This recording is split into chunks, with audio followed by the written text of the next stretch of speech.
And we are live. I am so excited about this live chat because this is something that I hold near and dear to my heart, and that's drag racing history and motorsports history in general, basically. But tonight is special for a couple reasons.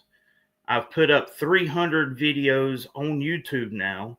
Most people, they get excited about subscribers and all of this other stuff. I look at different milestones. So this is my 301st video, and I have a very, very, very special guest tonight. Now, if you know me, I do drag racing history videos, and I geek out over that stuff. But I'm also a shutterbug, and it's not every day that I get to interview one of my heroes, okay? Because in drag racing, you have the stars that's out there, but you also have the people that made them heroes. And that's what this guy really did back in the day. You have to remember this was a time and place where social media didn't exist. You've seen these pictures in magazines and illustrations like National Dragster, Drag News, Drag World, so on and so forth. And those pictures told a story. It told the story of drag racing. And I'm very fortunate to have none other than Steve Reyes here tonight. The man is a legend. He's in the Drag Racing Hall of Fame. I think he was inducted in 2002, if my facts are right. It's been awesome getting to talk with him back and forth. And so without further ado, I'm going to bring the man himself on stage. Mr. Steve Reyes. I appreciate the very kind words. Thank you. Thank you very much. Well, I mean, it's not, I mean, I feel about this small right now getting to talk to you. You know what I'm saying? The man behind the camera that captured an entire generation of drag racing for people who wasn't alive during that time frame, like such as myself. Now, I'll give you an example. I was born in 79, but I had a poster of your picture hanging up on my wall as a teenager. So right. This is awesome. You're the one that got it. Okay. No, that's cool. We still have people coming in. Basically, tell us about yourself, how you got started in photography and figured out drag racing was it for you. Okay, well, I was right around 13, 14 years old. I lived in Oakland, California, which was just a few miles from Fremont Drag Strip. And one day I looked over my dad's shoulder. He's reading the newspaper, and there's a big ad. Come see the nitro burning dragsters. Now, I'm an impressionable kid, right? And it's like, what is a nitro burning dragster? So I convinced my dad to throw me in the car and go to Fremont Drag Strip to see what a nitro burning dragster was. And as soon as I smelled the nitro and I heard the noise and everything like that, I was hooked. But to be honest, I had my dad's Brownie. I was running around shooting with a 620 Brownie.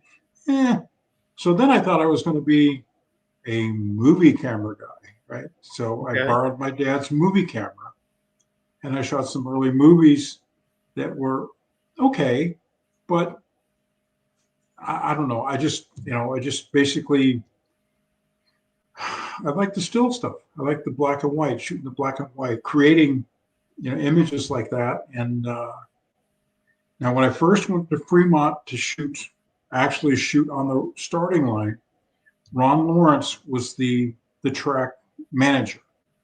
The only advice he ever gave me, this is probably the only thing he ever said to me, was he looked at me and he said, "Kid, don't get run over." And that was it. And I got to experience the wonderment of drag racing at Fremont Drag Strip. It was interesting. I got to know a couple of the other photographers there, the Welch brothers, Rich and Les Welch, a gentleman named Ted Stewart, and of course the wacky videographers, film guys, the Jackson brothers, Sonny and Jamie. We all kind of hung every Sunday, and then when Fremont changed to Saturday nights, and I started to send photos to a little paper, a little local paper. It was called the Drag Race Gazette. It was put out by a gentleman named Al Caldwell, and Caldwell did the whole thing. He printed the thing on an old mimeograph machine or something in his basement, put it all together.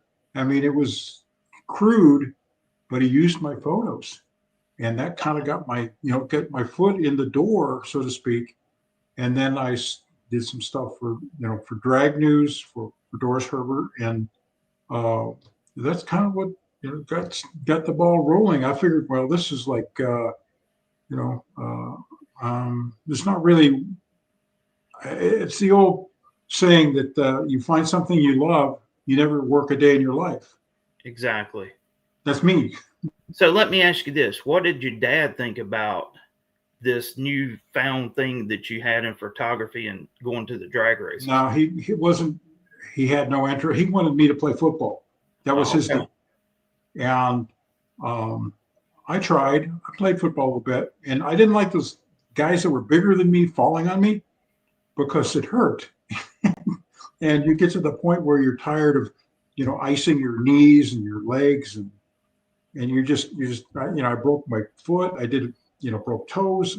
It's just like, no, I'm going to go with shooting race cars. It's a lot safer for me anyway. And that's the way it really began. I mean, there were no funny cars. It was all dragsters and stalkers. And I got to know a few people that were starting out, a guy named Jim Lieberman, who basically liked my photos. And him and his pal Lou Arrington, all the goodies people, they all kept me alive. They basically bought photos and kept me alive. That's the crux of the beginning is right there. So let me ask you this: what did it feel like for you seeing your photos published for the first time? Was it kind of like a wow moment? Was it? It was a little adrenaline rush, sure. I mean, and you see your name in print, and it's like, ooh, hey, and people would comment, racers would comment, and I had a couple of racers in San Jose, a gentleman named Bob Keith. They ran a Top Gas dragster, Goodnight Keith and Williamson, and he came over to me and he said, "Oh man, that's cool. You got my car," and I think it was Drag News, and he shakes my hand, and there's a $20 bill in there, and it's like, whoa, because I never had anybody really do anything like that. And Bob says, "Hey, just keep it up. We like seeing our photos and your name underneath the photos, and we'll handle it. We'll take care of you." And then, like I said, there was other racers that would drag my butt to the races because I had no transportation. Okay. And that was Rob Sterling, who ran a B fuel dragster out of Salinas. He would give me rides, and Carl Olson, who obviously, Cool and Olson, but back then it was Carl Olson and his Hooligan, which was an injected Plymouth Junior fuel car. He gave me rides, and so did a big vehicle with a Greyhound on the side. That's how I got to Los Angeles, was in a Greyhound bus, an 8-hour Greyhound bus ride one way to go shoot photos. Yeah, Lyons. I went to Lyons in Irwindale. Orange County did not exist, Right. and when I that was the only, that was my mode of transportation, unless I could hitch a ride with another photographer. Ted Stewart and I did. We went to the Mickey Thompson 200-mile-an-hour club race in 1966, and blew his car up. He ended up sleeping in a 75-cent flop house in Long Beach that night. Got on the local transportation bus, took a bus to, it dropped you off right in front of Lyons, and then we had to worry about getting back home, and we found a ride back home. But yeah, I had to get there. I mean, when you're determined and you're a wacky kid, yeah. So when I was talking to you on the phone, you told me the story about the drag news lady telling you about take pictures of people. The cars Mhm. are secondary. Yeah, Doris Herbert basically. Um, when I started photos for her, I mean, I do a lot of 3/4 front action, but I wasn't shooting the people. And so she basically sat me down one day and on the phone and basically said, "Hey, shoot photos of the people. The people are drag racing. The cars are secondary. The people come first." So I took that to heart, and then I went out and I sent you a couple of samples, and but that was good advice. I mean, really, I think I took that to heart because yeah, I did a lot of races for her, a lot of national events, NHRA national events and AHRA events for Doris, and it really opened up a lot of doors for me.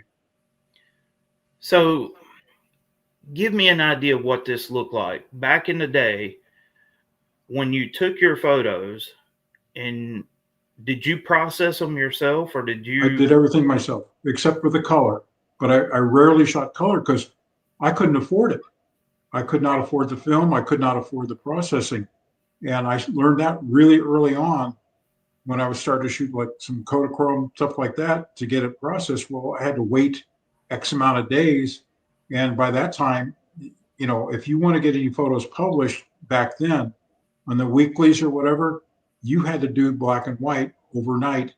And that's what I used to do for Doris. I do it overnight, and then boom, I you know go to the Greyhound bus station or the airport or wherever and send them to her. But uh, that was it. I mean, as far as the black and white for me was king. I find it really interesting that in today's time, you can send me a picture while I'm sitting here and I could see it. You know what I'm saying? Back Yeah. then, that was not an option. It was everything took time back then.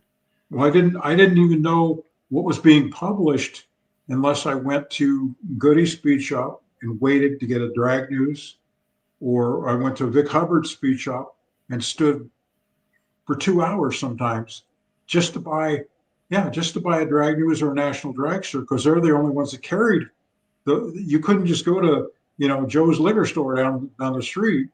Uh, you had to go to like Vic Hubbard's or Goody's, and a lot of times they would have last week's, and you didn't need last week's, you needed the new one, or they were sold out. So I kind of knew the schedule when the papers were going to be there because I had no idea what they were running. I don't know whether they ran one photo, 10 photos, all my photos. Well, I had no idea. So that was what I did. I had to search and peck for my for my stuff. So you were freelance. Oh So yeah, you got paid pretty much by print or however many prints they use, right? right, What did right. that look like? What was the average take on a print and say a drag news back in? Well, drag news, I had a different deal with Doris. She just paid me a flat rate to do an event. Um, it was weird because it could range from $10 for a print to, I think I sold, back in 68, I sold one print to a wheel company that was sponsoring the Pure Health Fuel Altered. They paid me $125, and I thought that was the greatest thing since sliced bread. I mean, I'd never seen that kind of money. Um, Also, Leslie Lovett hired me to do a match race madness for Superstock in 1966, December of 1966.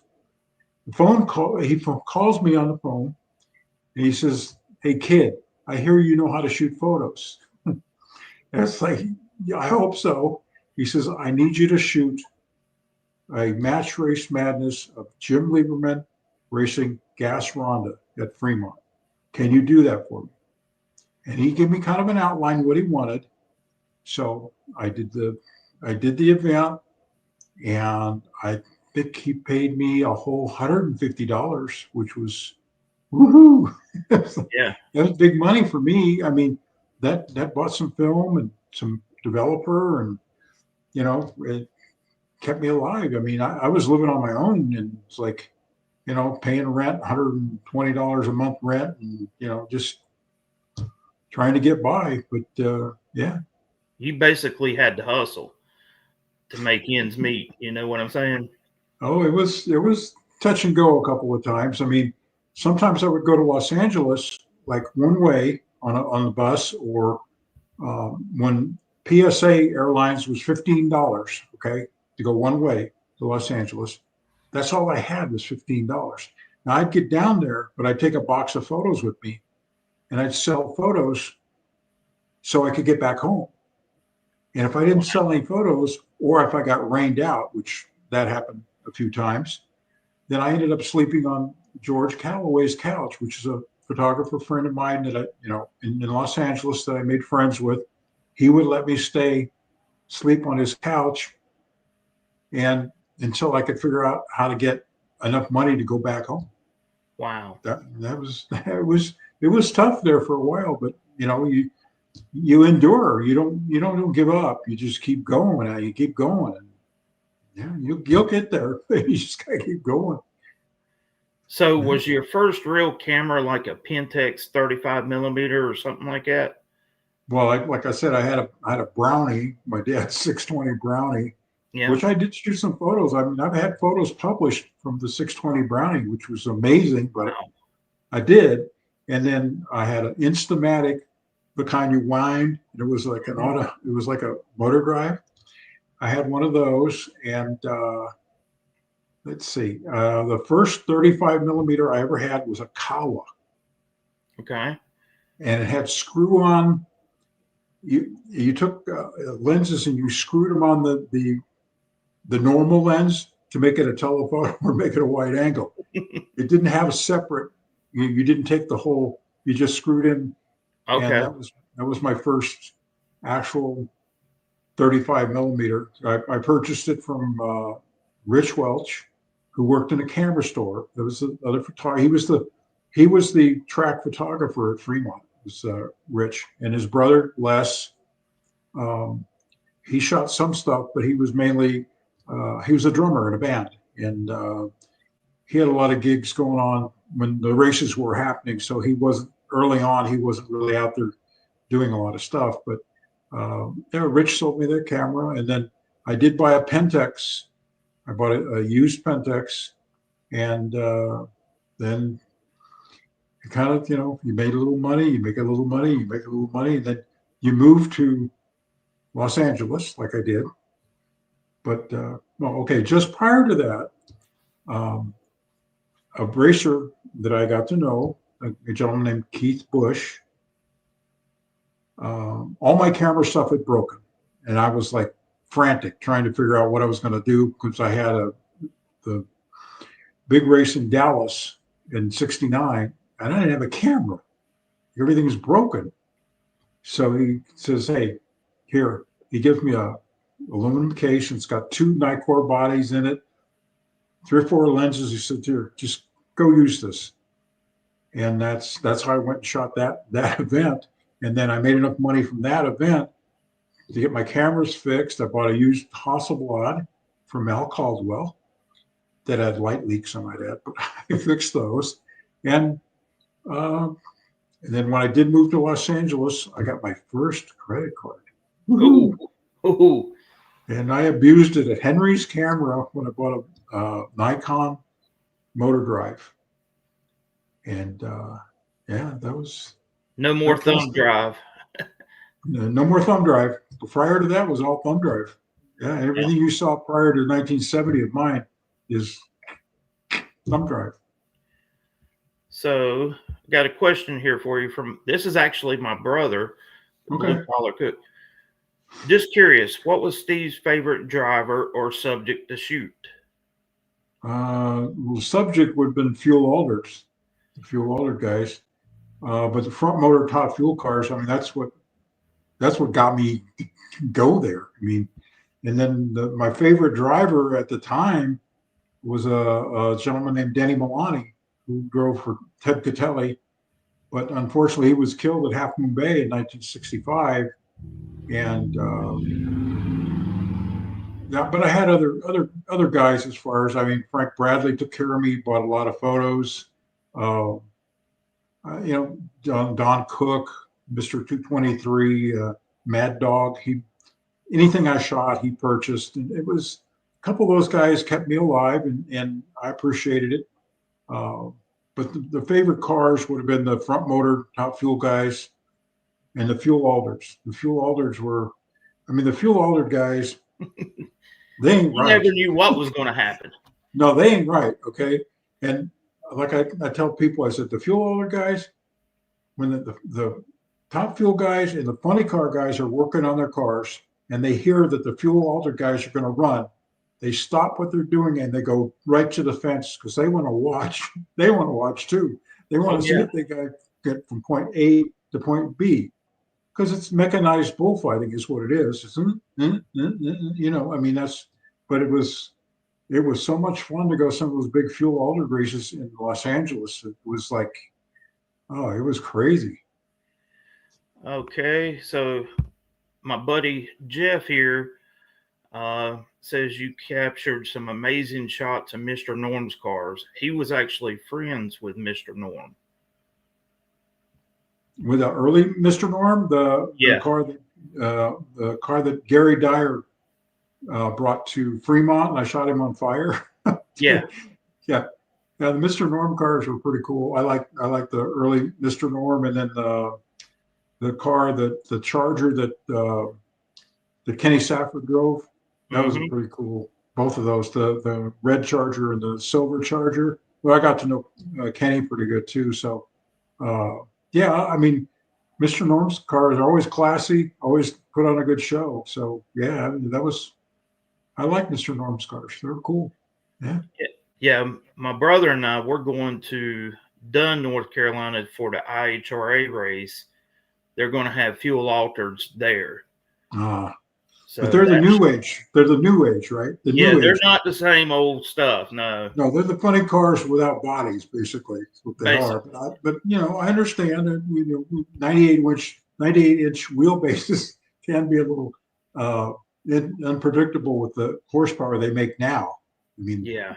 it's got to be ungodly to drive those things if it was 98 inches. But yeah, it is what it is. Yeah. Let's see here. So, any super chat money that is raised tonight, what I always do is I always split it with my guest because Mr. Steve here is taking time out of his evening here to come on our show and to give you the backstories of all of these photos that he has enjoyed taking over the years. And I think it's only fair that any super chat money that you guys donate go to him. So just putting that out there. So let's talk a little bit. Let's talk about some of the pictures I got here on the screen. Let's pull this one up. I think it's Pat Foster and Barry Setzer. That's what I think. Let's see here. That'd be it. Yeah. Yeah. That's what. So what would you like? What would you like to know about this photo? Every photo has a story. You know that. So every. Tell me the story behind this one. Okay.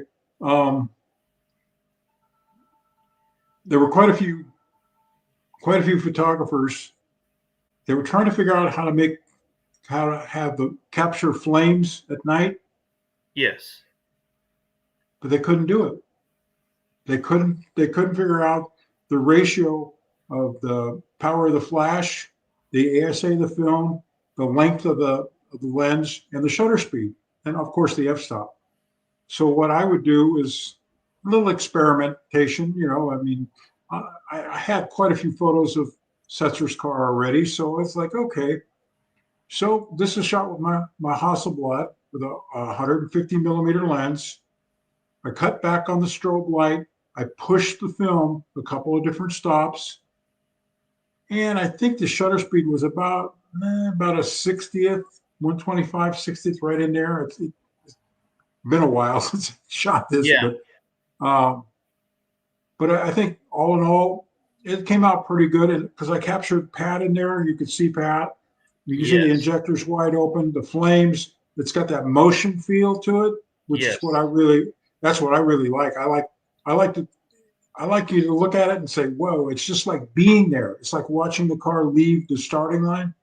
It gives you a good feeling. It's like almost you can smell the nitro and hear the car running.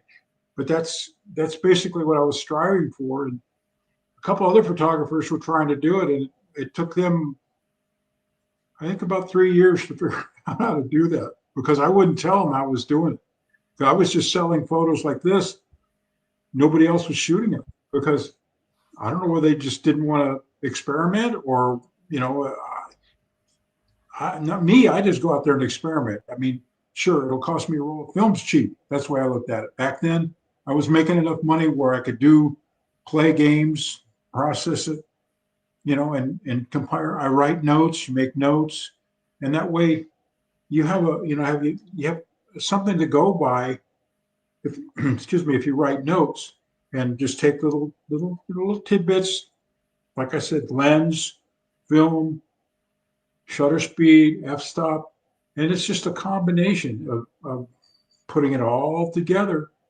And then you also have to work with the light sources at the racetrack, because Right.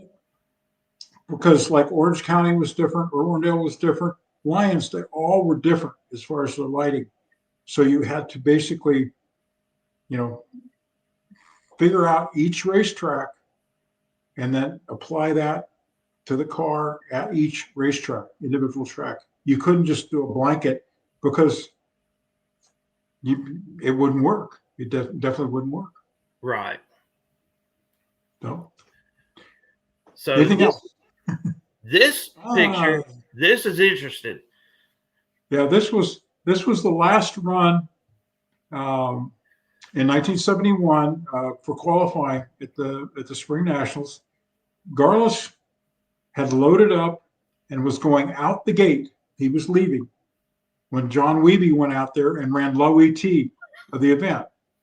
Garlis, being Garlis, was pissed. Okay, he was pissed because I think he had low ET, and then Wiebe went out and ran. Well, the Wiebe was still running a front motor car.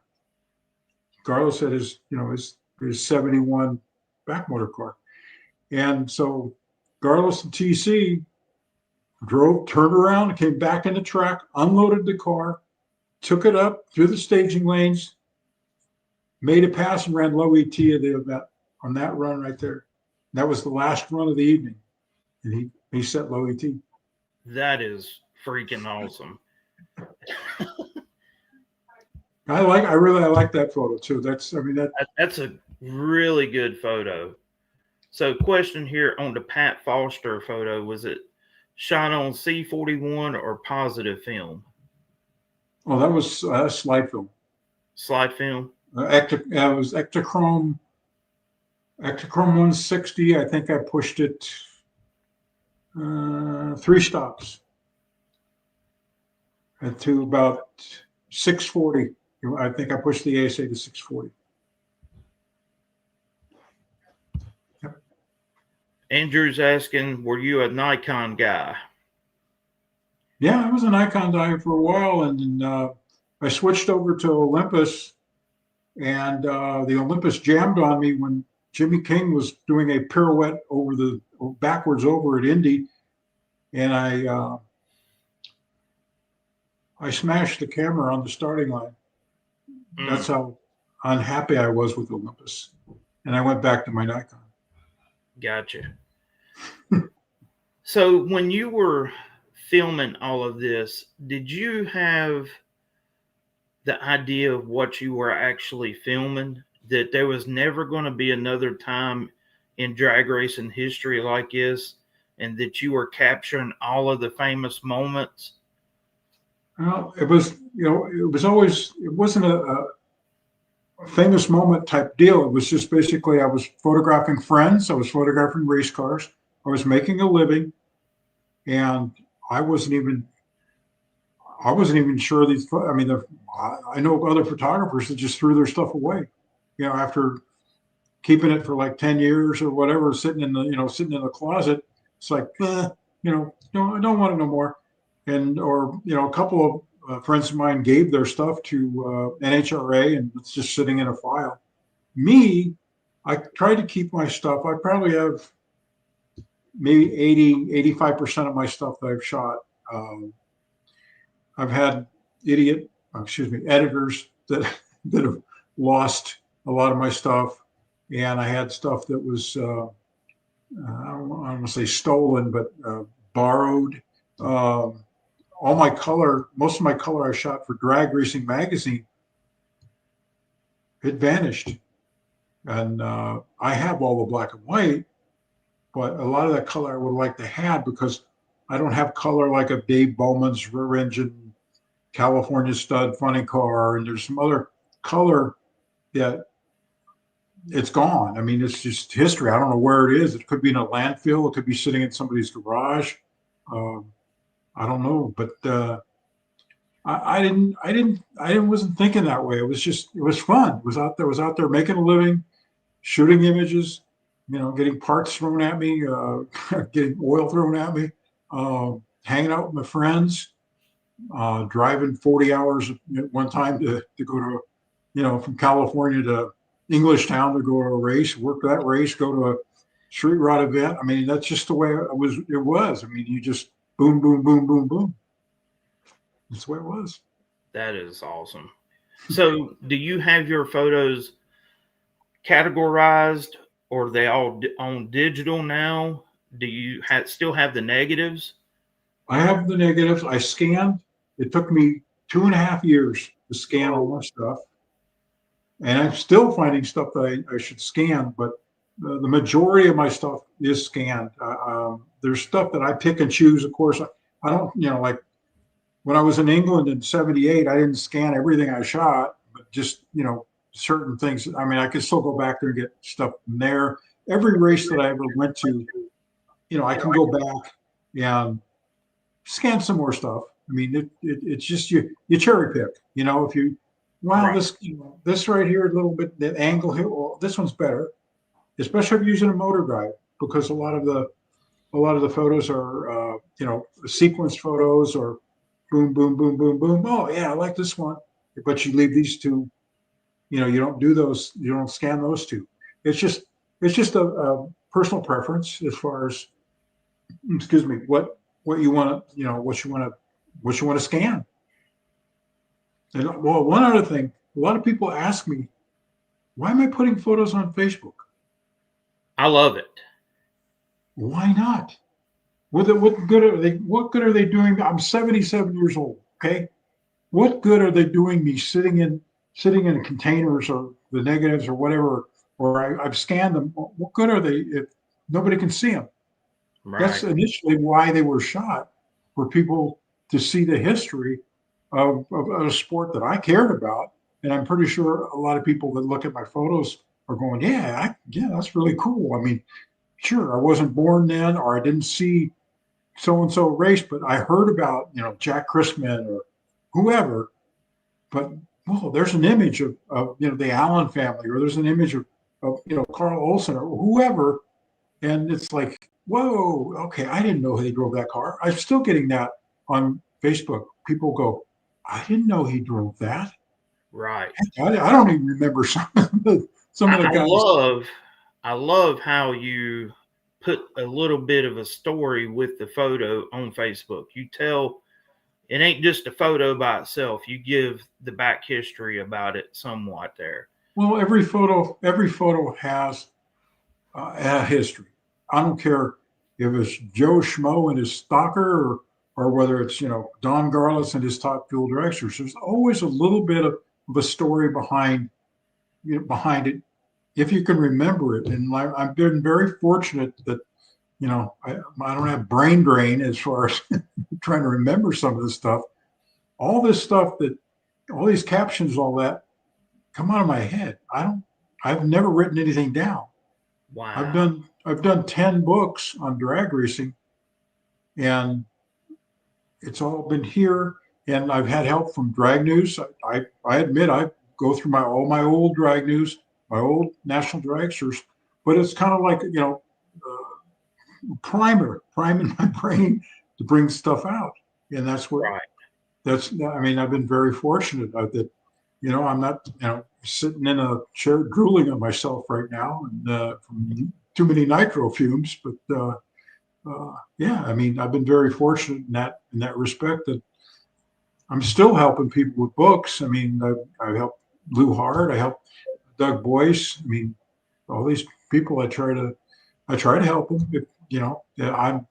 I don't try to pay my mortgage or whatever retirement fund on them. I try to be fair with everybody. That if they want photos, I try to be fair with them. Right. So Bobby Bennett, Competition Plus, he's another hero of mine, and I've told you that. And hopefully one day I can get him on here, and I would love to get the Jackson brothers on here, because I think that would be super cool to hear their story. I'll get the Jackson brothers for you. All right. That would be awesome. I will get the Jackson brothers for you. But Bobby, I remember when he interviewed you, he said you guys were rock stars, and that stuck out to me. So tell me a little bit about that lifestyle of what it was like that. Like I said, you drive from track to track, and most of the track managers are really cool. And Bill Helsher at Green Valley, or Larry Carrier, IHRA. I mean, yeah. Even Wally Parks. I mean, Wally would come up to me and shake my hand. Thanks for coming out. Blah blah blah blah. And Jim Tice with the AHRA, and Broadway Bob Metzler at Union Grove. I mean, he'd roll out of the red carpet, for us, and it's like, whoa. I mean, we were just guys with cameras, that were trying to make a living, but we're keeping the racers happy. And when a lot of times too, when the promoters see photographers that have been published or are well known, they can basically go to a racer and say, hey, look what I attracted. I got the guys that are doing magazine stuff and are doing stuff for everybody. So you're going to get some ink. You run it at my racetrack.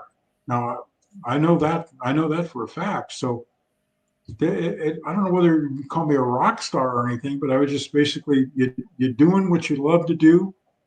And like I said, you never work a day in your life. You just keep doing it. I'm still doing it. I mean, not as much obviously anymore, but yeah, here I am. So let's move on to this picture here. Okay. Pam. I mean, famous. Her and Jungle Jim. What was it like hanging out with them? Jungle was pretty much subdued compared to a few other racers that we could go into. Yeah. No, Pam's a sweetheart. I mean, I stayed with Jungle back in the day, and like I said, I've known him since he'd come out to Fremont with his brother Bob, and they'd run a Pontiac A stock automatic car, and then Wow. Jungle was working. excuse me, he was working at the Larry Hopkins Pontiac, I believe, with alongside of Lou Arrington. That's how they got to know each other. And then, Jungle drove Lou Arrington's Brutus for the first few times out, and he drove a AFX car, or Unlimited, or whatever they called them back then. It was a Nova, and he had a partner, I think, Zukovich and Lieberman, and they ran it. It was called Hercules, and that's not a lot of people got to see that car because it was a converted A modified production Nova. It was like a 65, I think it was a 65 Nova that they put a big block in it, injectors, ran it on nitro. Lieberman drove it. I have photos. But that's awesome.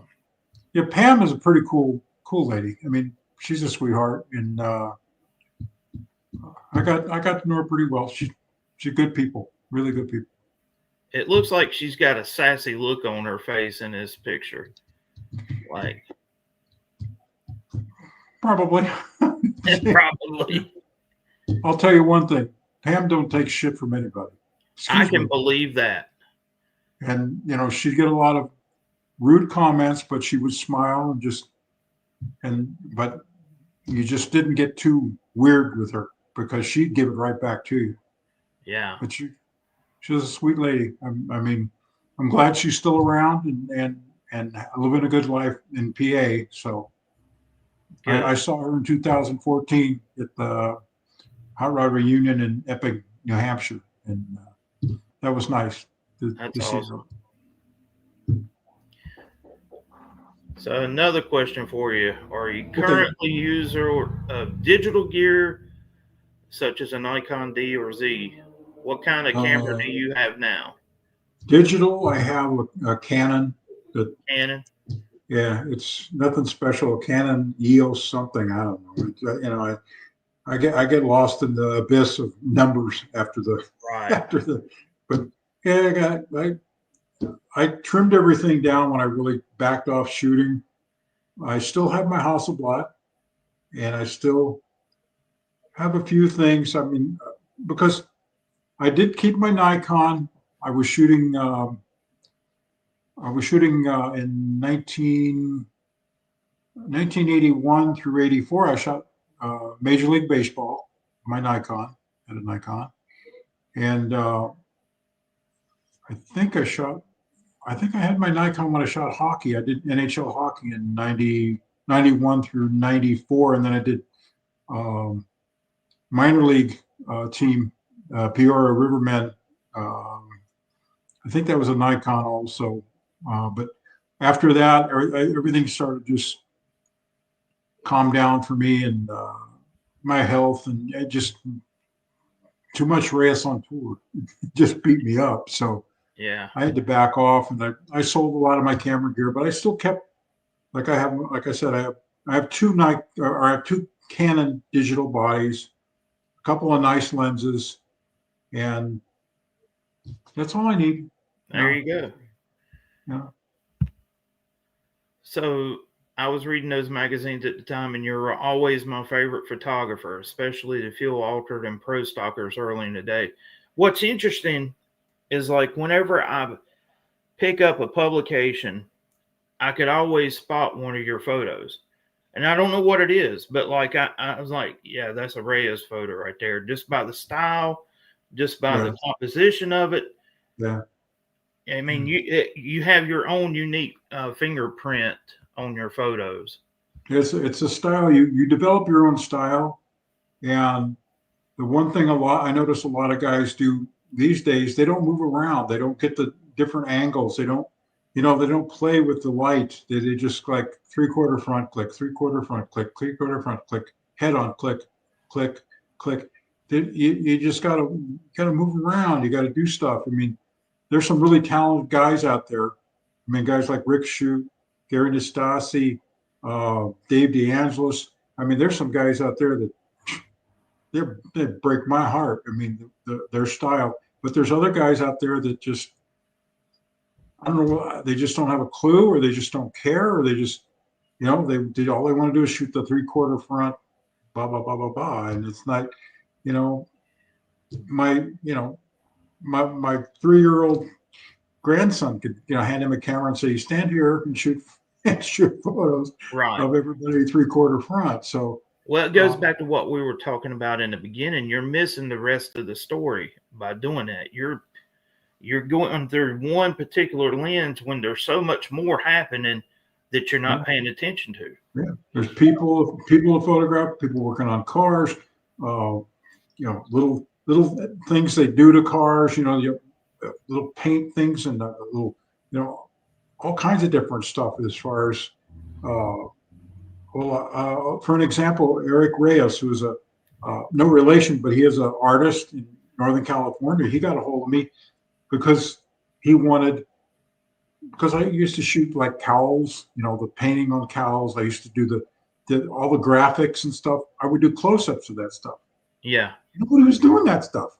I did it. I liked it. I thought it was really cool. Yeah. So he got a hold of me and he wanted a bunch of the stuff. So I took care of him and he was happy because it was like, it was something he could, I guess, grasp and go with if he had to do something similar or whatever. But that's one talented guy too. I mean, but as far as, you just got to go out there and you got to just diversify. You don't get diversified, you shouldn't even be out there. Right. That's the way I look at it. Absolutely. Brother saying Pam was a genius. She knew how to get the attention of the car and her as well. Absolutely. Always. And this is another good point brother brings up. Back then, you had to make the shots count because the cost of film and development. Now it's point shoot with no composition or thought at all. Basically. Back then, it's like, when I was really struggling, I'd take maybe 2 rolls of film to the races, and I had to make the 2 rolls of film, 36 exposures, last the whole race. So I had to make sure Pick and choose, make sure that it was a shot. And if there was a guy that liked to buy photos from me, I made sure I got a nice photo of them, and then, that was the key, was take care of your guys to take care of you, and then, whatever. I mean, if somebody catches on fire, obviously, or blows up or whatever, you're gonna use more frames, but more than likely you're just gonna, take care of your guys. That's what it did at Fremont, Salinas, Vacaville, Sacramento. Let's see, where else did I go? Half Moon Bay. Those are all my stomping grounds. And Vina, which probably nobody ever heard of, which it only ran one season. That was in '67. And then Reading, only went there once. And there was a reason for that. But yeah, I mean, you just go and you do what you got to do. And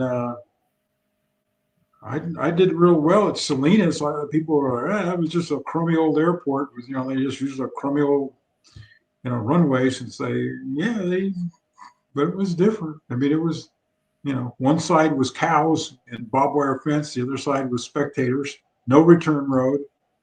And, it was probably like running a race car on a washboard, but they ran top fuel dragsters there. They ran altereds there. I mean, I did a book section in a book on Salinas. I sold many photos. Salinas, it's old school. They had like dragmaster cars running, just old school drag racing. It was Flagman, no Christmas tree. So, yeah, good times. So, back in the day, I imagine you had to learn the cars that were going to blow up. You had to learn the cars that were going to go from A to B. I mean, you could probably tell by the sound of the engine whether, okay, this is going to be a grenade pass right here. So could you see that before it actually happened? Well, basically, like you said, the engine, how the engine's running. I never wore ear protection. I never wore any kind of, you know, anything in my ears, nothing. That's probably why I'm half deaf right now. But yeah, it was just the sound of the engines. I got to learn that, well, gee, that sounded a little raspy there. It's running a little lean. So you kind of get back and you hope he doesn't, blow your head off when the supercharger comes off or the rods pop out of it or whatever. But I've been pretty lucky as far as, I won't say guessing, but it's like it's a game where you go, okay, far lane, near lane, far lane, near lane. Yeah. And I've been very fortunate. There's a couple of those photos that I sent you that the story behind them is like, I should have never even shot those photos, but because of something that happened prior, put me on that side of the track. Right. And I mean, that's how that Bowers photo with the clutch coming out came about. So, and they're just, like I said, there's a story to every photo, but you got to have some sort of luck on your side. And for me, it was a little bit of luck and a guardian angel on my shoulder, because I had so much crap thrown at me when I was younger, whether it be a whole car, blowers, rotors, tires, just rods. I got oil bath. I got covered in oil a couple of times. Wow. The Courage of Australia rocket car blew the catalyst screen out and blew raw fuel all over all of us at Irwindale. I could watch my tennis shoes melt into the ground. I mean, it was nasty. I mean, yeah, they had to stand there and they were putting water all over us, because if you let that stuff, the fuel sits on you burn the skin off your hands, and I mean, it was a mess. But it is what it is. Yeah, I got a photo of the screen blowing out. I got the fuel pouring out. But yeah, I mean, that's the stuff you had to put up with. Let's take a look at this one here, the snake. Where was this taken at? That's at Fremont, and that's with a borrowed lens. A good friend of mine, Bob McClurk, another excellent old school photographer, he let me use his 500 millimeter lens on my Hasselblad, and that's a one-shot deal. That's the snake showing off. He did some hellacious burnouts back in the day. Snake knew how to put on a show. And it was a show back then. It was absolutely a show. Yeah, there's none of this and come to the starting line. No, that's probably like 3 runs on the rods to do something like that. But back then, I mean, it was all about, like you said, all about the show. And I was very fortunate to capture the show on film, because that's now, what do you have when it's all said and done? What are memories? Exactly. Photos. And they're on film. I mean, that's basically, it's in your head as a memory, or it's sitting on a photograph or a magazine or a newspaper, or however, computer screen, however you view any kind of stuff, whether it's, drag racing, NASCAR, any kind of automotive sport, Yosemite, whatever, birds, you name it. It's all memories. It's all history. So. Andrew's wanting to know, did you ever talk to Grumpy Jenkins? I always heard he was a nice guy. East Coast. Oh, I hung out with the Grump a couple of times. He could be, well, they didn't call him Grumpy for nothing, but I was doing a nostalgia show in a York US 30 nostalgia show in PA, and the Grump had the table next to me. Well, we had set up photos, and this was on my world tour or whatever. We had our motorhome, and Grump was, like I said, Grump was next to me. I had my youngest daughter. She was like about 4 years old, and I sent her over there. I said, go over there and talk to him. She said, what am I going to tell him? Well, what should I say, Daddy? I said, go ask him. Say, why are you so grumpy? And so I sent her over there, and she goes over and she, pulls on his shirt, right? He looks over and grump was, and she goes, why are you so grumpy? And I never saw Jenkins laugh so hard over just my little daughter just asking him why he was so grumpy. But yeah, I worked with Jenkins a couple of times, a couple of photo shoots, and he always treated me nice. I mean, he wasn't, I guess everybody, racial wise, thought he was, grumpy. I guess I don't know. He wasn't that bad to me, but my little daughter just melted his heart. I guess. I mean, that was fun. That was a kind of a high point for me. That's awesome. So you captured this awesome photo of the shoe, Don here. What's the deal with this pic? He had just finished working on the Stardust Funny Car, and it was like a 90-degree heat, just sweat. I mean, he was just, his hair was all as you can see.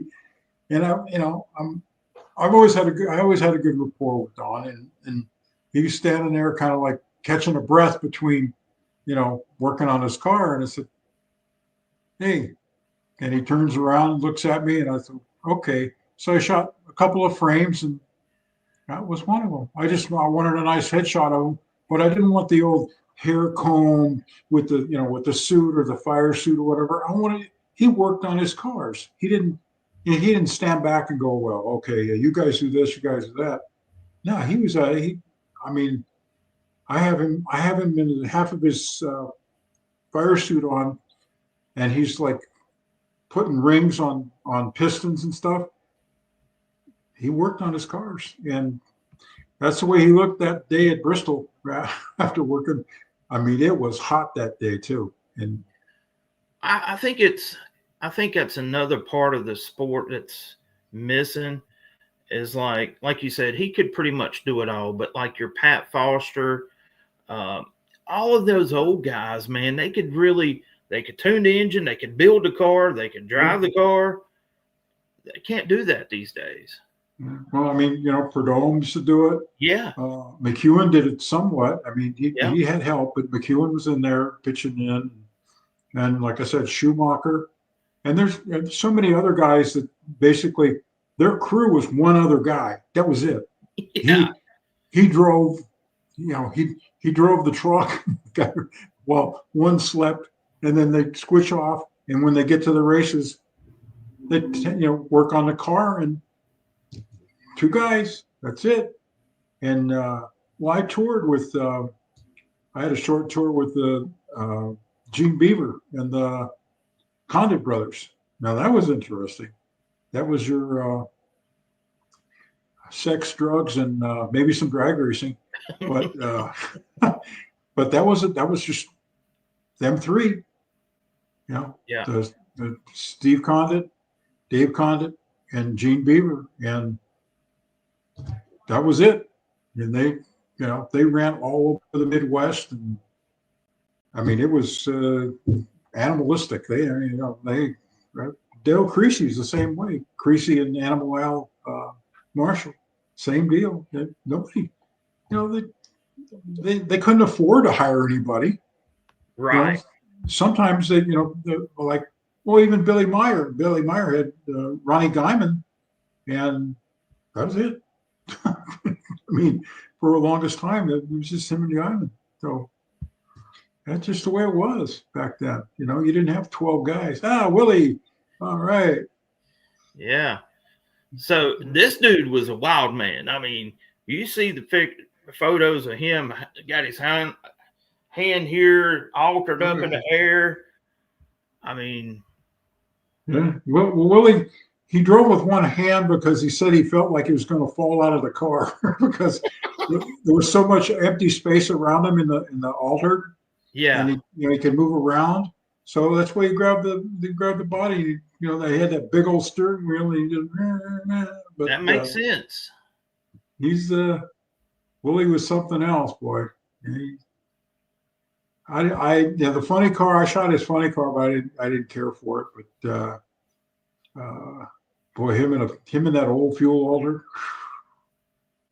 Man, it was either he went straight or he got both guardrails on the same run, and I saw him do both.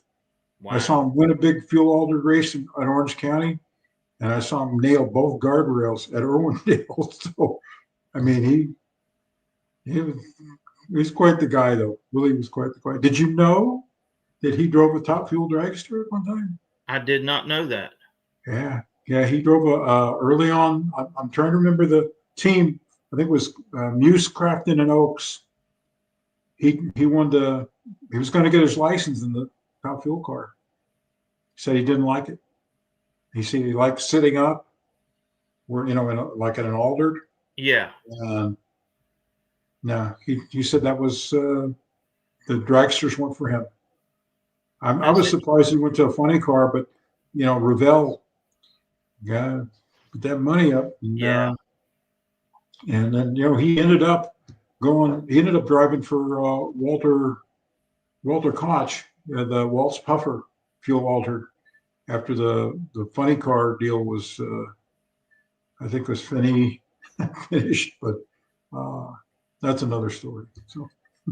So the picture of the mongoose that I used as the thumbnail, that was a 72 national challenge. Yeah, So Tulsa. what was the dynamic like?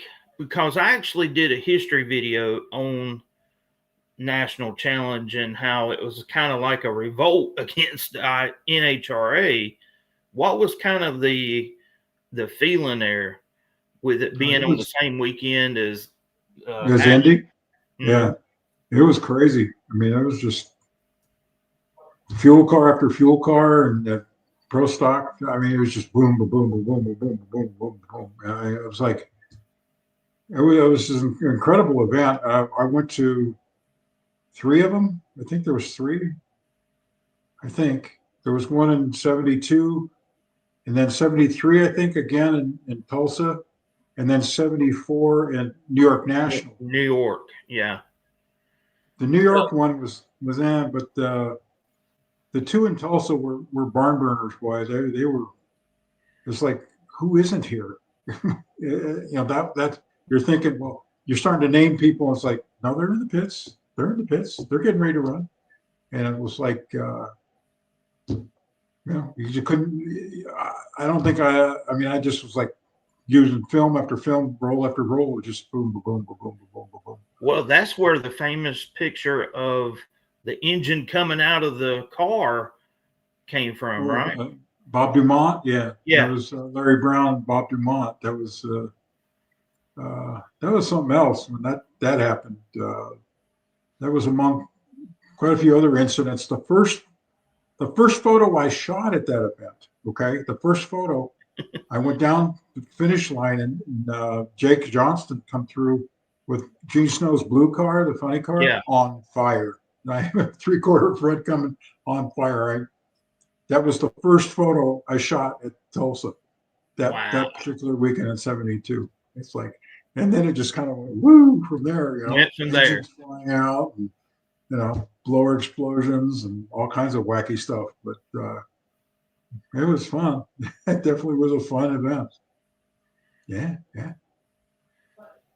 Let's see here. You know something? What's that? You know who the only idiot photographer is that ever went down to the shutoff area at night and to shoot night parachute photos? You did it. Yeah, at Sacramento in '68. Of course, I fell into a culvert. Oh, With Lord. my camera, yeah. I couldn't see down there. And I did do it again, though. I did parachute photos in 71 at Green Valley, Texas, because Bill Helsher, he's another guy that said, go do what you want to do. Stand where you want to stand. So I went Okay. down, did photos, and then at Tulsa in '73, I went down and shot some color at night too. Got a nice image of Prudhomme and a few other cars, but I've never seen anybody else shoot parachute photos at night. I don't know why, but maybe because they're That's not as stupid interesting. as me. I don't know, or have a death wish.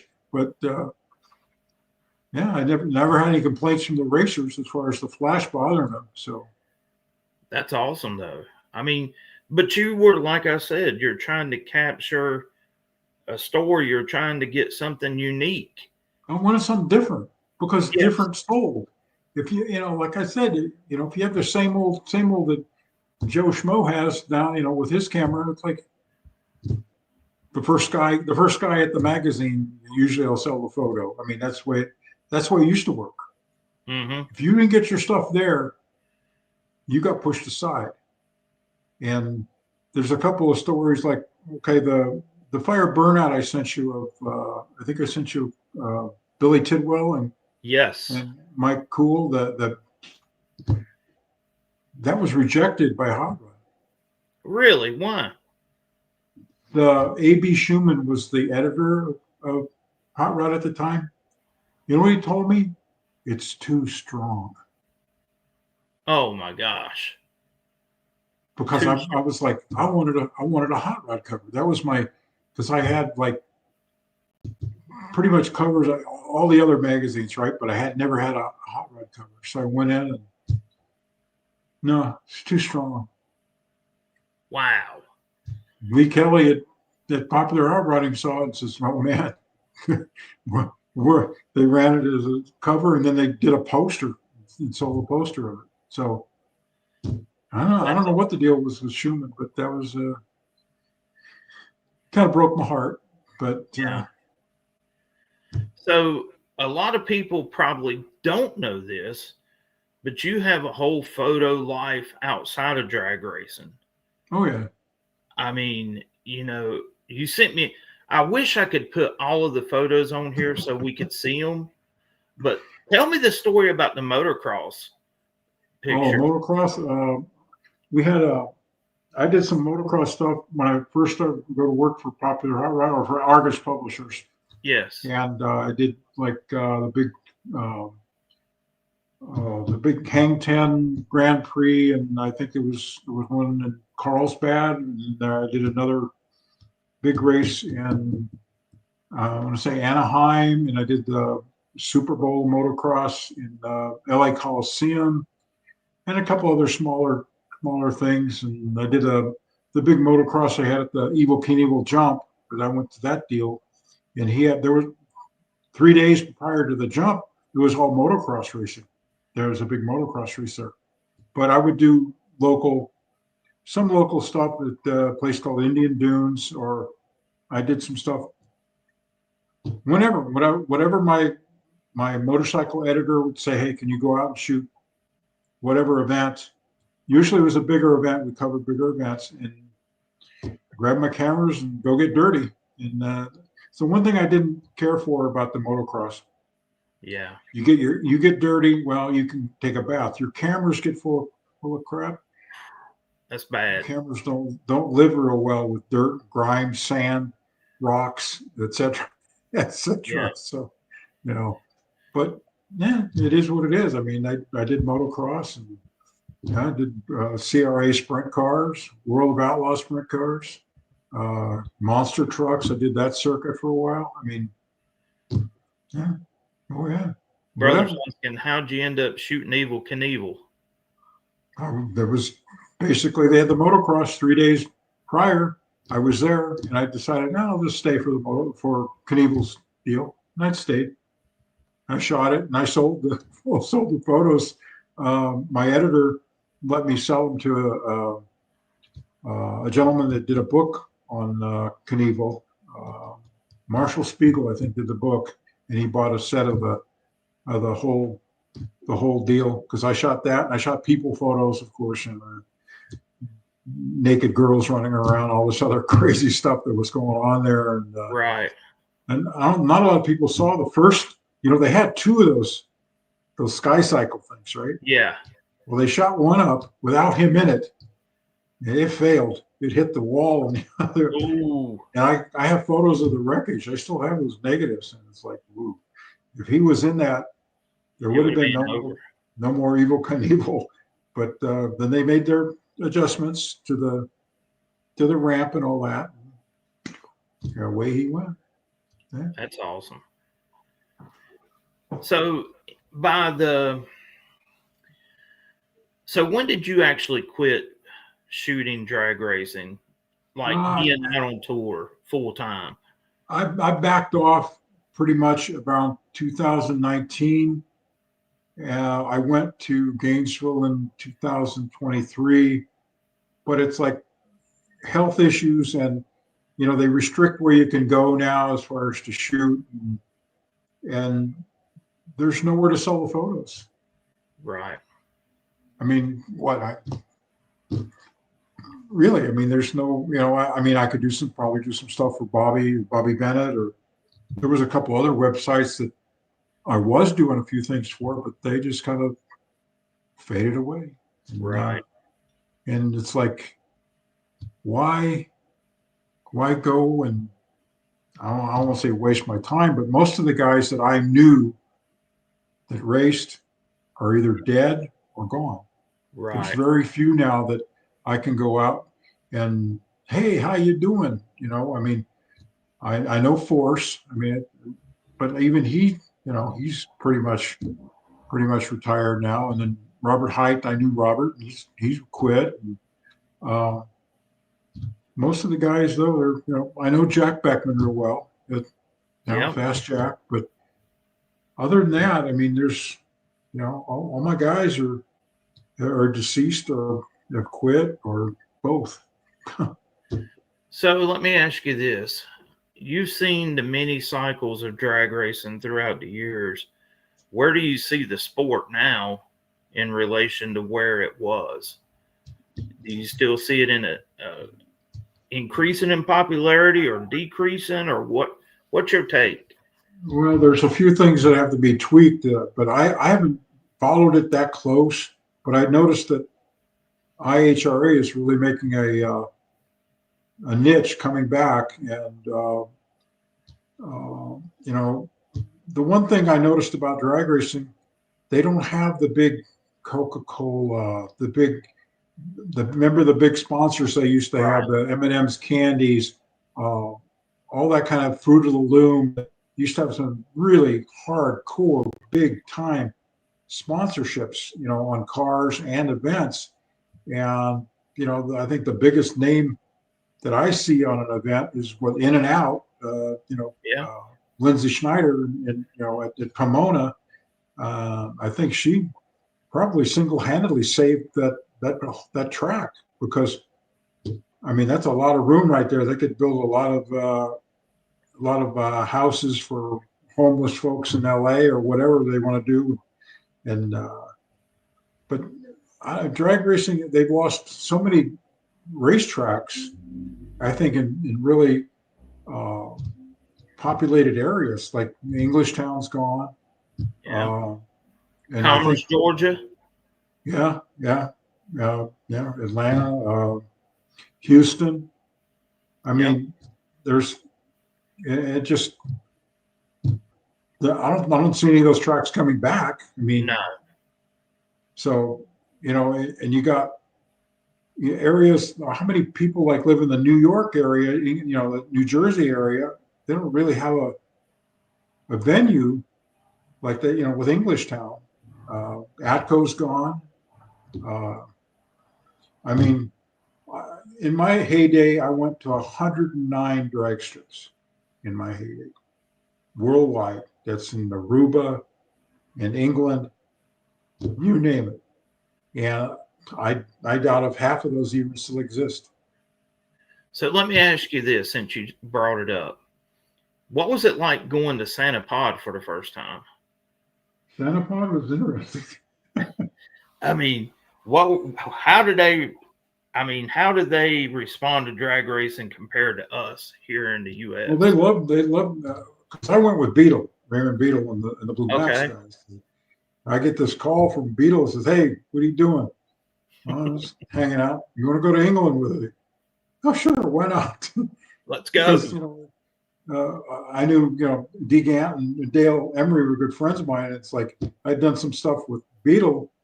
And one thing I say about Raymond, he remembers people. He remembered people that helped him when he was driving for Mike Burkhardt and Burkhardt's one of Burkhardt's Team Vega funny cars, and when he was driving for Prentice Cunningham's Top Fuel car, I think he actually kept track of he saw that name under them photos, and when I wanted to photograph the Blue Max or whatever, when he finally bought the operation, I took care of him, and then like I said, I get this phone call, "Hey, what are you doing?" He took me to England twice. I went over there twice with him, and then he called me and wanted me to go to Sweden with him, and I turned that one down. I was like, I'm not really into Cork and York and Sweden, but Yeah. but no, the people at Santa Paula, they're incredible drag fans, just incredible, and the people I met over there, really cool, very cool. That is awesome. Oh yeah. Brother saying he actually heard an IHRA commercial today on the radio, not for a race, but for the membership. Yeah, I mean, that's something you don't see anymore. No. I live 30 minutes away from Z-Max Drag Strip here in Charlotte. Mm-hmm. And every time the NHRA comes to town, you never hear it on the radio. You never hear it, see billboards like you used to, advertising the races like they used to. And it's like, how do you do this? That's the marketing. That's your marketing division of NHRA or IHRA or whatever organization. If you don't have your finger on the pulse, so to speak, marketing wise, you're letting everything just slide by. I think anyway. That's my own opinion. But if you don't, it's like I learned a long time ago. I promote myself. Nobody else is going to promote me. Yep. I promote myself. And that's basically how I got a lot of deals with like Revell or Mattel or any of these companies. You're out there and you promote yourself. You make sure your name appears with photos. That's exactly. I'm friends with David Vizard, and he tells me the same thing. He said, "No one's going to promote me except for me." Yeah. And that's true. Yeah. And who better to do it, right? Yeah. They are more concerned about the television deal than they are people in the stands. That's not. There's more other venues than TV. That's right. I mean, drag racing is probably the most unique form of motorsport that there actually is. Definitely. Because for the average person, you go to your local track, you can go from being a spectator to racing pretty much in the same day. If you go to like a test and tune, you can't do that in any other form of motorsport. Yeah, showing up at NASCAR and saying, "Oh, I'm going to race my," it doesn't work like that. Yeah, but drag racing, you show up, you go through tech, make sure you have proper license, insurance. There's the track. Go for it. There you go. See what your car will do. Yeah, that's old school. That's basically the way some of these smaller racetracks still exist. It's not because Joe Schmo comes in there with his Top Fuel dragster or funny cars, or they hire whatever, but it's the local people that's come out and support. They do the grudge racing, just race your neighbor, whatever. Yeah. The guy that has the Mustang and the Camaro want to see who's king of the hill, so to speak. Those are the guys that keep drag racing alive in the smaller venues. Yes. It's at least that's my opinion. And one thing that I wish, and we will never see this again, is match racing, because it gave people at oddball tracks an opportunity to see drag racing stars make passes. You will never see that again. It's basically guys go on tour and they just match race here, match race there. It's just a boom, boom, boom. I learned that when I went on tour with the LA Hooker guys. That's what they did. And then the big event that they ran was Gary US 30 on a Wednesday night. Okay. Mm-hmm. Everybody that showed up, every funny car that showed up ran one time. The two low ETs at the end of the night would come back and run for the money. Yeah. You'd have 80 cars show up on a Wednesday night there. They would start running at 7:00 in the evening, and they would still be running at midnight. And then they'd bring the two low ETs back, and they would run for the money. And it was that's what they called like a Chicago style shootout. Chicago style. It was animalistic. I mean, it was just the stands were packed. I mean, overflowing, and it was just boom, boom, boom, boom, boom, run after run after run after run. Yeah, I barely had time to load my camera. Right. If somebody oiled down, I was like relieved if somebody oiled down, because I could then change, get everything, lenses or whatever I needed. Right. And, I mean, it was crazy, but it was fun. I mean, just fun. When you think about it, like Jungle Jim, he didn't run hardly any national events. He made his living on the match racing circuit, and he was probably one of the most popular drivers to book in. Well, a couple of years ago when NHRA had their top 50 funny car guys, guess who was number one? Yeah. Yeah, because, I mean, Jungle put on a show out there with Pam and all that. I mean, it would just, I mean, the promoters wouldn't book him unless he brought Pam with him. That makes sense. Well, in '69, he had 3 cars running, Jungle Jim cars. He had himself, and then he had Claire Sanders, and he had Mark Sussman, and I mean, he was all over the place, and from 1967 to 77, when he was killed in the car accident. From what I understand, he bought and sold over 37 different funny cars. I can believe that. Yeah, I mean, he came to the coast. I remember he bought the Kirby Brothers Camaro. He ran that, painted it up Jungle Jim colors, ran it, and then sold it to the Wally brothers, and they became their warlord car. And I mean, there's still probably Jungle Jim cars sitting in sitting in people's garages or storage units right now. They're all over the United States. I wouldn't doubt it. I mean, really. I got a buddy of mine, his Tony DeFeo. I don't know if you know him or not. I know Tony. Yeah. But he told me to tell you hello. He's in the process of restoring a Ron Colson front engine dragster. I think it was one of his first ones when he was partnered with someone, but Peterson. It was Peterson and Colson. Peterson and Colson, yeah. Yeah. But that would have been that might have been the American Bandstand car that Ron ran.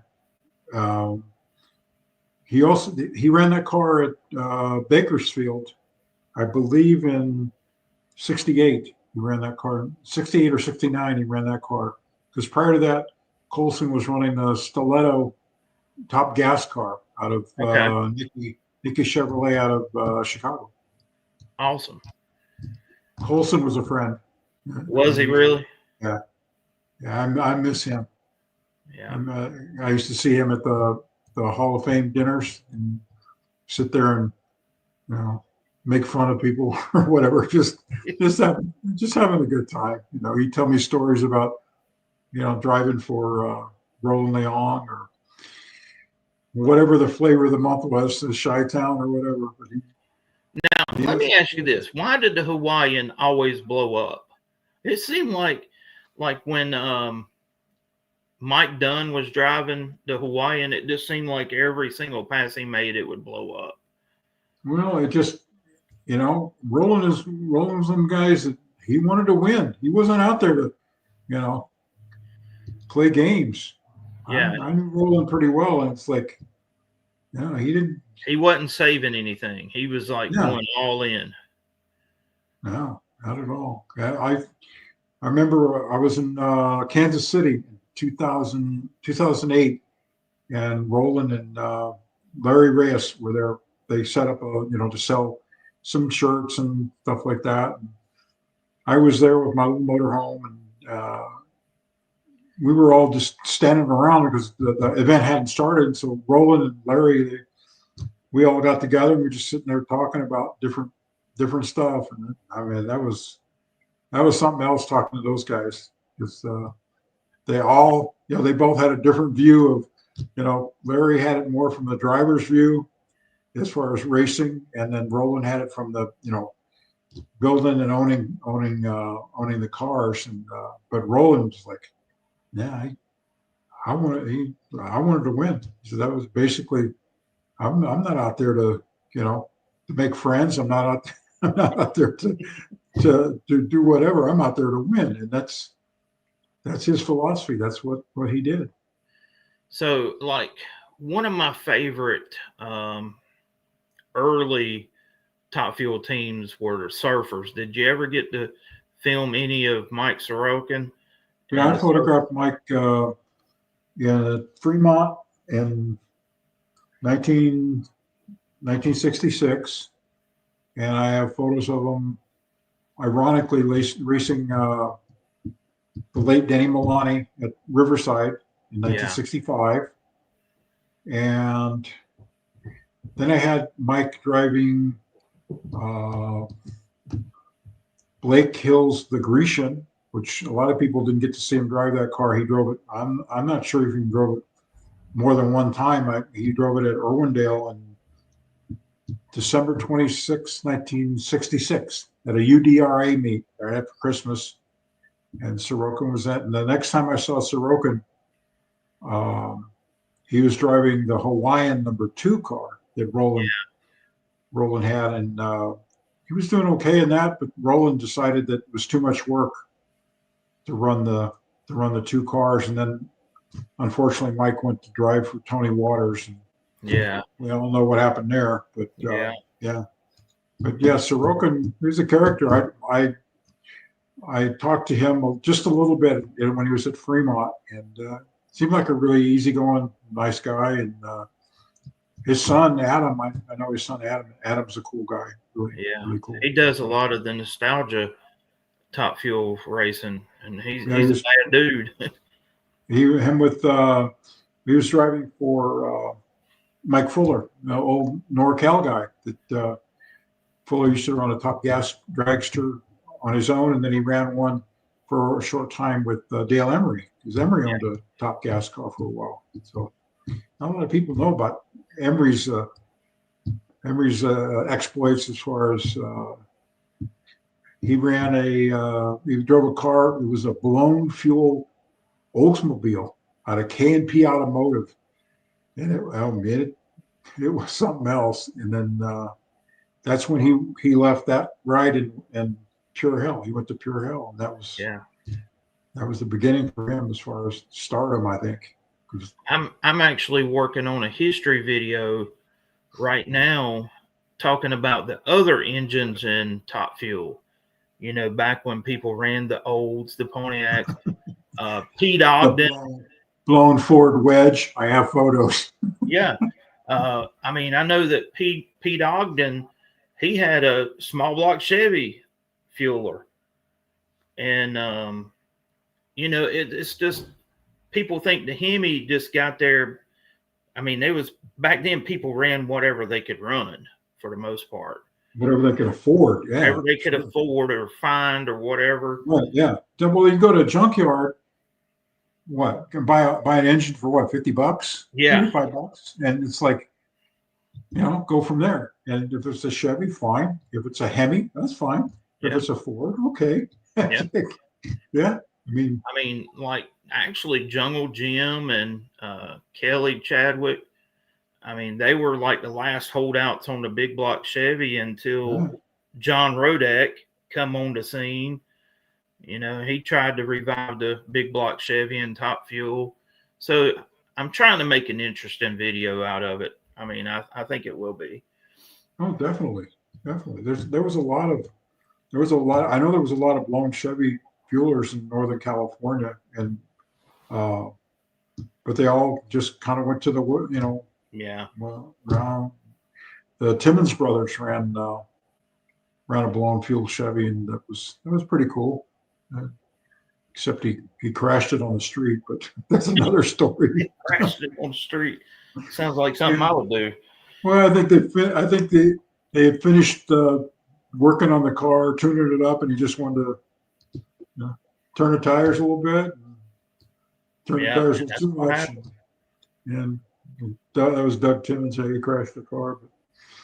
But there's there's a few other stories Lars, like that. Lars is saying hello. And then Surfers Red Apple Motel on Wilshire, Santa Monica. Yep, that's where. That was Tom Job's mother owned that, I think. Yes. There's a whole series on the Surfers actually here on YouTube where they interviewed Tom Job. It's just really good. Job was a cool guy. I got an email out of the blue from Tom Job. I'd never talked to him, thanking me for capturing the olden days, so to speak, on film. And I was like, I about fell over because I didn't think he knew me from Adam, but that really was very nice of him to just send me an email out of the blue. I That's never awesome. did get to meet him in person, but I would have liked to, sat down and bench race or whatever with him a little bit. But Judging by the video, he seems like a very down to earth. He was probably the voice of reason out of that gang. You know what I'm saying? Question: did you ever know Don Carlton? I talked to him a couple of times, but not in any length. No, I'm afraid I didn't. No, sorry. Pro stock guys, I hung with Butch Leal a little bit, and we did crazy stuff at Orange County. We did a fire burnout with a pro stocker. So, That would be awesome to see. well, it was different, and like I said, the Grump, I hung out with him a little bit, but What about Dick Landy? Since he was yeah, I dealt with Landy a couple of times, but most of those guys, the pro stock guys, I didn't. Ronnie Sox was one of my favorite guys out of the whole group. Because Sox is an ex funny car guy. See, yeah. and when you go to the races and back then, where Sox would be after the race, right? He'd be with all the funny car guys partying his brains out. And Yeah. I mean, it's like he was a funny car guy at heart, but then he went pro stock racing because Chrysler. That's where the money was. Yeah, and but he ran a funny car. He ran the injected fuel burning CUDA. They had the CUDA, and he had I think the altered wheelbase paper tagger. Well, I can't remember what model it was, but that ran fuel because I have photos of it running at Fremont. But yeah, Ronnie was cool. I saw him, talked to him a couple of weeks before he passed away, and he was fighting, I think, prostate cancer, I believe. Yeah. And, he was telling me how it was really taking a lot out of him to go get the chemo and all that. And, Yeah. in fact, he came and sat in my motorhome we were at Beach Bend, and he came in and sat down. And we talked, and then I think a couple of weeks later he had passed. So Wow. I mean, I miss a lot of these guys was just fun talking to him, just hanging out with him. But Yeah. uh, There was like, okay. Tell this difference because most of these people probably don't know this, but like the pro stock guys, they were kind of different than the fuel guys. The fuel guys were like more wild, wouldn't you say, than the pro stock guys? Pro stock guys, they were kind of like, well, I felt like some of the pro stock guys were the foo guys. I mean, they basically come to the races in their nice suit or sports yeah, outfit or whatever, and the top fuel guys would show up in an Ingle Camps t-shirt with Holy Levi's and smelling like 30 weight or 50 weight or whatever oil they had, and their hands would be all dirty, and it's like, but that's just the way those guys. That's the way they were, and like I said, the Ronnie Sox was one of the he was a crossover guy. Sox was a yeah, crossover, and there weren't many of them though. There weren't many. The pro stock guys kept to themselves. Top fuel guys, funny cars, they keep to themselves. Fuel welder guys, those guys are all nuts. But as far as uh, yeah, I mean, I hung out with Dave Huff and the Nanook guys, oh yeah. Ed Moore and the mob, and Which you Gary got some awesome pictures of the Nanook. I mean, Terry Kazan. I mean, Nanook. I mean, you wouldn't believe the half of it with him, with Dave. I arranged to do a burnout on the main street of Redondo Beach, California. He does a burnout, and I'm going to shoot a photo of him with the parachutes out on the city street, right? yeah. We've got the mayor of Redondo Beach there, and the whole ball of wax, right? They've got the traffic stopped and all that. Dave gets out there and he does this horrendous burnout, right? Yeah. Pulls the chutes. They forgot to put the main pin in the chutes, and the chutes blossom and fall on the ground. Well, here's a fuel alder hauling ass down the middle of this Redondo Beach street, right? Well, the next signal is red, right? For him. Yeah. Not for the cross traffic, for him. But they hear him coming and the cars stop. Like, what is coming? He goes over through this signal, and it's a hill. He goes over the hill. I don't even think he touched the asphalt. Lands on the hill, and it goes down, and it sweeps to the right. If you go straight, you go into the Pacific Ocean. Okay? Oh, wow. He made the turn. We went down there. We thought we were going to have to fish him out of the Pacific Ocean, right? He made the turn. He was sitting down there in a parking lot. He apologizes to me because they didn't have the pin in the parachutes. The mayor was probably like, never again.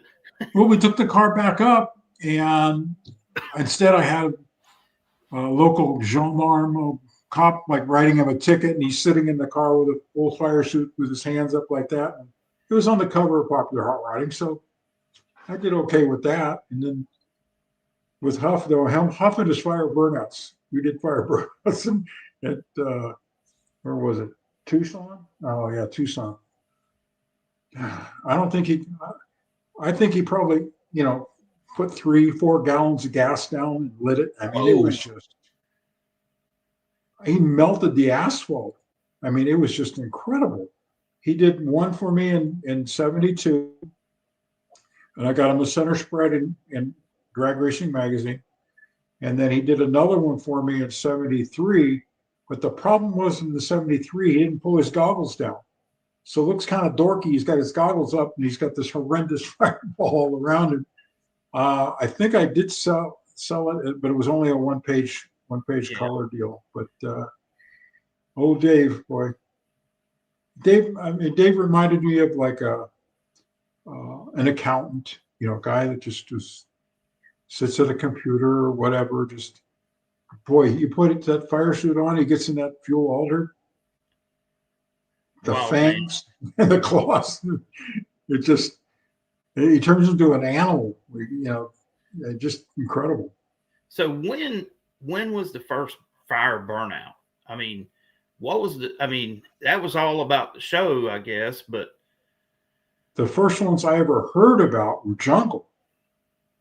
Because I photographed, I may have, I'm not sure if I sent you one of jungle doing a fire burnout in his no, I Camaro. haven't got that photo.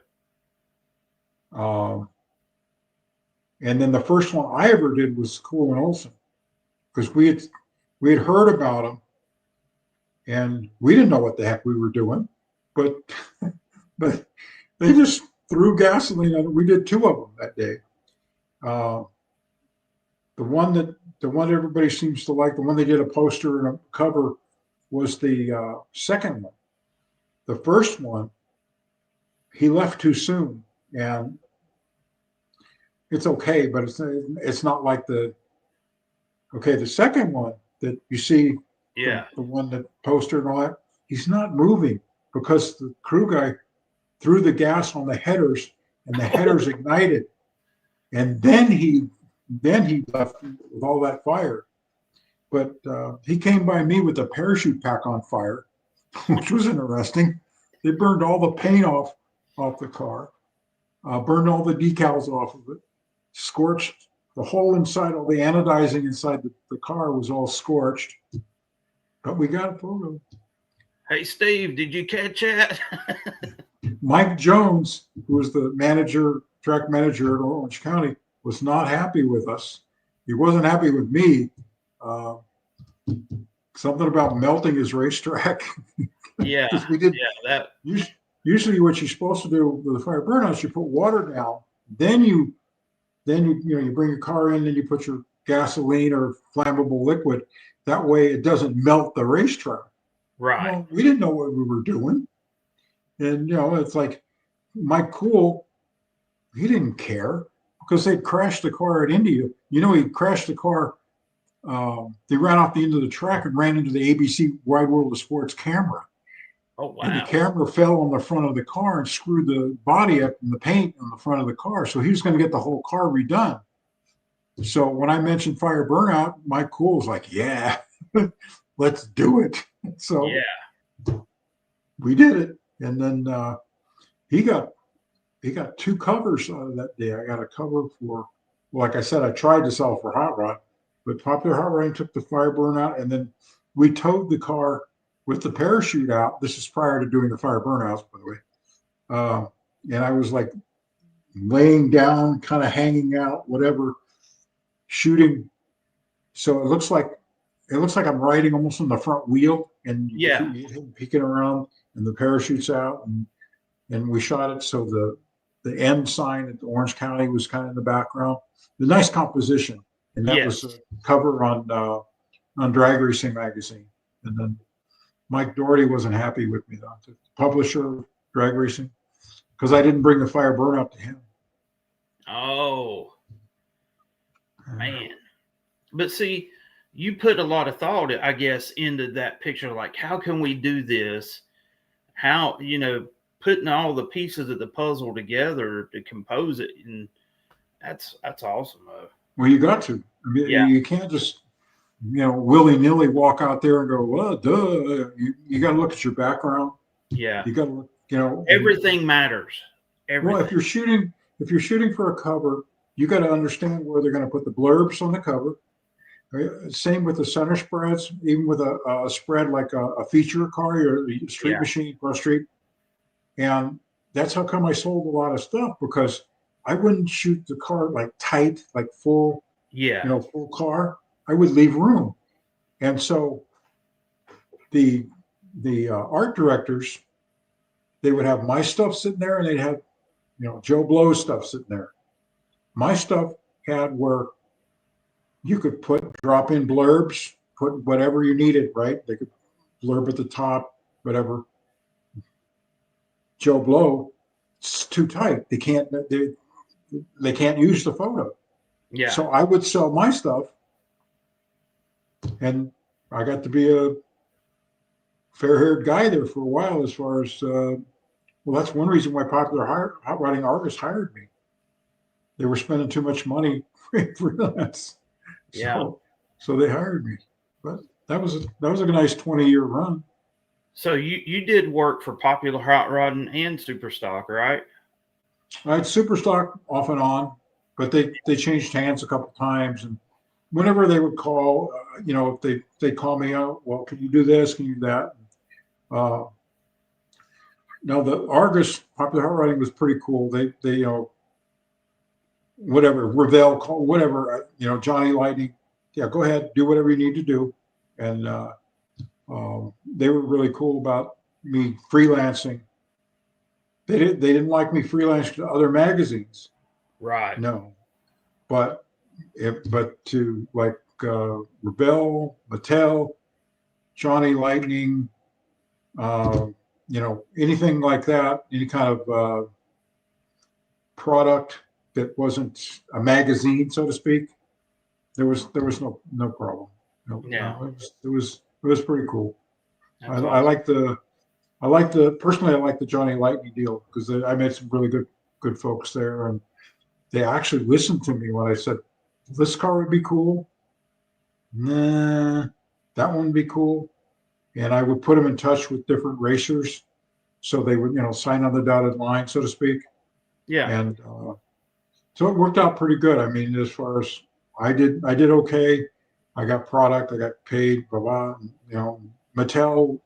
I was dealing with Larry Wood at Mattel, and yeah, they took care of me. So and Revell, I mean, Revell was pretty cool. So Yeah. Well, Steve, we're coming up on 2 hours, which is kind of like my cutoff, and I know that I've been talking your ear off.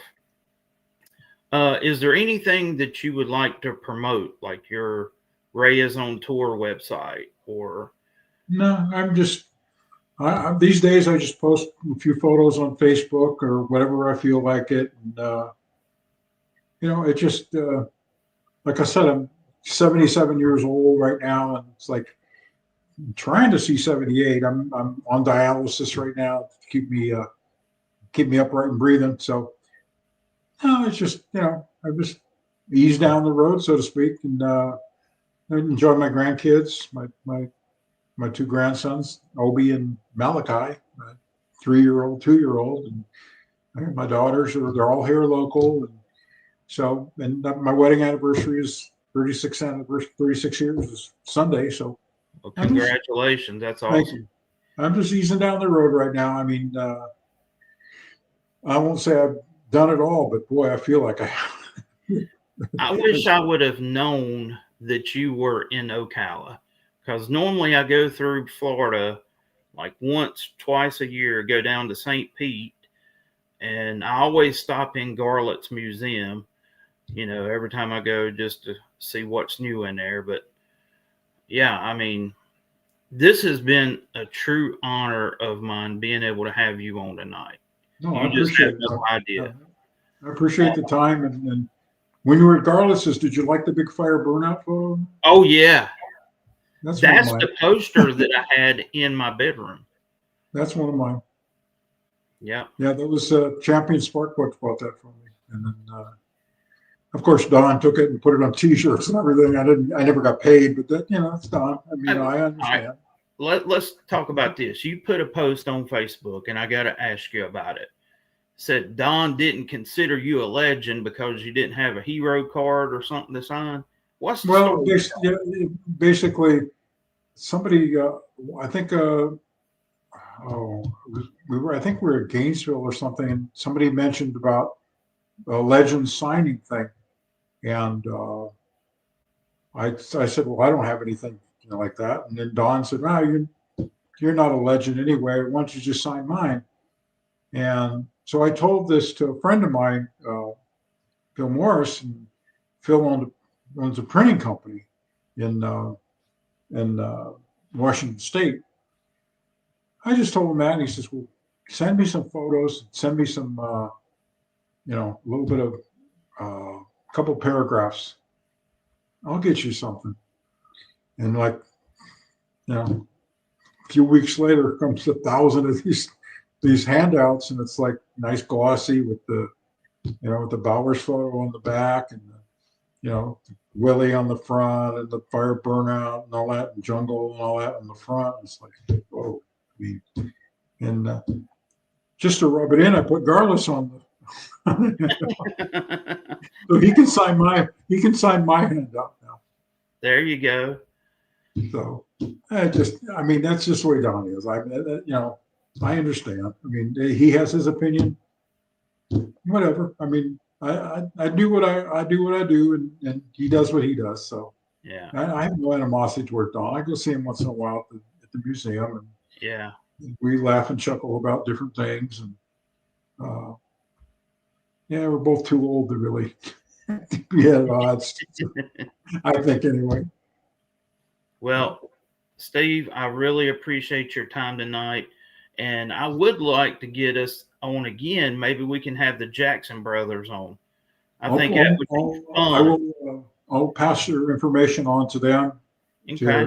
to Sonny and to Jamie, and I'll see what you guys can get together and arrange something. Okay. But their wealth of knowledge as far as Northern California, that was their beat, and Yeah.